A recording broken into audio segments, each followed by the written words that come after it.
Besides the prom, other set pieces included the teen witch's bedroom, complete with a bloody pentagram, black candles, and a human sacrifice, all the tacky accoutrements a real witch would never stoop to using. A classroom in which a homicidal chemistry teacher terrorized his students, a daycare full of evil munchkins running amok, and a cheer practice gone heinously wrong. "I think this one was a win," Letha replied, with a nod that rippled the slick veil of her pink and purple dipped black hair. Courtesy of her Japanese mom, Letha had the kind of shining, slippery tresses I'd spent my teens chasing with too many products and an elaborate straightening regimen before giving up the dream in my 20s. Thematically consistent, but with enough variety to keep them on their toes. A lively palette, compelling audio, wetwork decent, but not overdone. A vast improvement over the Circus of the Damned, no question. I frowned, chewing on a knuckle. You don't think it all feels just a bit uninspired? Uninspired? She glanced over at a tableau unfolding by the punch table. The teen witch cackling above a cheerleader caught in the thrashing death throes of the poison punch. I mean, it's a little slapstick, sure, but that's part of the fun.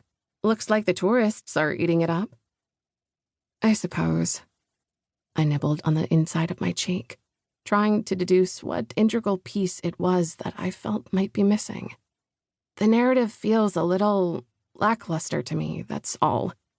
Like there's not enough heart. Letha tilted her head, flicking me a bemused look. Unless you mean that literally, which, yes, no bloody ventricles currently featured in the program.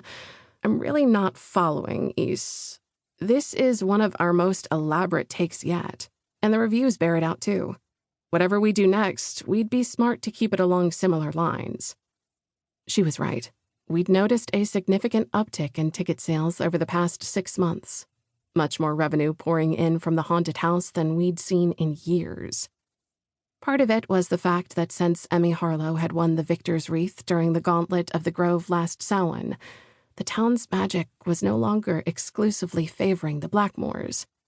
Thistle Grove's wealthiest and most powerful magical family, and our primary competitors for immersive entertainment. As a result, the rest of us were finally getting our fair slice of the tourist pie again. And now that we were well into spring, we were considering a redesign for the upcoming Flower Moon Festival, a town celebration organized around Beltane, the pagan holiday that usually brought the most tourists we saw outside of Halloween. I should have been stoked to launch into a revamp. There had been a time when I loved nothing more than bringing a new horror story to life, especially the costumes for the cast. I used to lose myself for weeks in the design, even dreaming in fashion sketches, their flowing lines and throbs of color weaving through my delta waves as they stitched themselves into full-blown garments while I slept. Managing the haunted house might have been my day job, but for a long time, designing those costumes had also been my joy. Maybe the real problem wasn't that fiendish 80s murder prom didn't have enough heart. Maybe the trouble was that my heart wasn't in it anymore. A thing I felt guilty enough about that I hadn't even mustered up the courage to share it with Letha, who knew everything else worth knowing about my life, and had since we'd been creepy toddlers together. I guess I'll have to talk it through with Elena, I said, suppressing a reflexive wince. I had a debrief and planning session scheduled with her at the Emporium right after the walkthrough. To say I wasn't looking forward to a dialogue with my mother, especially in her role as Avramov matriarch, barely brushed the surface of understatement. It's her call in the end anyway. Maybe she'll want to keep a successful show in place for another season. Make it easy on us. Letha stopped dead, so abruptly that one of the ghastly dancing couples collided with her. She shot them a glare so concentrated and intimidating that they hastily sidled away, discarding any budding plans of drawing her into the scene.